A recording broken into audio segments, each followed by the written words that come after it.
From a vegetable cart to a millionaire, a father-son story that will inspire generations. In a dusty little village, far from the noise of cities and far from the eyes of the world, lived a humble man named Rafiq. He wasn't rich, nor was he educated, but he had dignity, hard work in his hands, and an old vegetable cart that kept his family alive. Every morning before sunrise, Rafiq would load the wooden cart with fresh vegetables and take his son, Ayon, along with him. While many children of Ayon's age were fast asleep or getting ready for school, Ayon was arranging tomatoes and potatoes on the cart beside his father. As they pushed the cart to the market, Rafiq often said, "Son, never be ashamed of honest work. This cart is our pride, not our shame."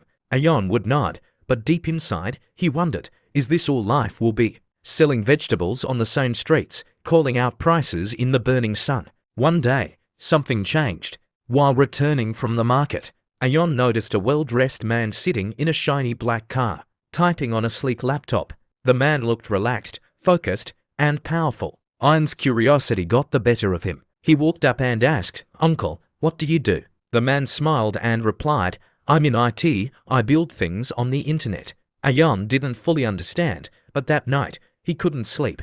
IT, the internet, building things with a laptop.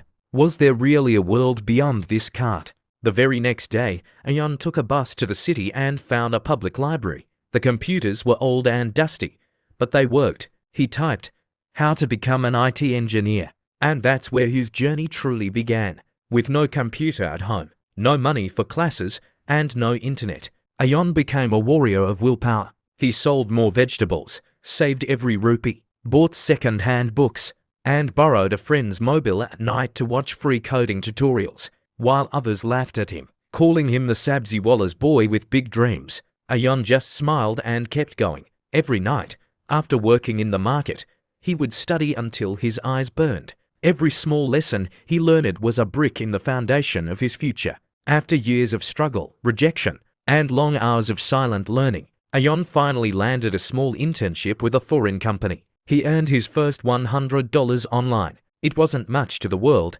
but to him and his father, it was the world. He ran home, holding the payment proof in his hand, and showed it to Rafiq. The old man looked at it for a long time, then silently hugged his son. No words were spoken, but in that moment, a lifetime of pain melted away. From that day forward, Ayon's path lit up. Freelancing gigs became job offers. Certifications turned into opportunities.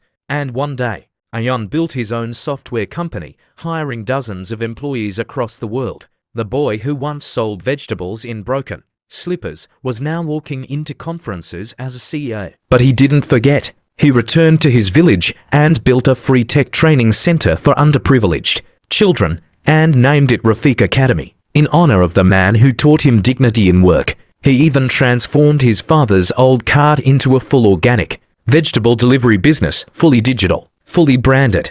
And when journalists asked him the secret behind his success, Ayon said, "My father sold vegetables with pride. That pride became my strength. The internet gave me a chance. And I just never gave up." So if you're listening to this today, and you feel like your life is stuck, remember Ayon. You don't need a rich father. You don't need perfect English. You don't need a fancy degree. You need a decision, a little courage, and the willingness to fight for the future you dream about. Because sometimes, the biggest empires are born behind the smallest carts. Thanks for watching.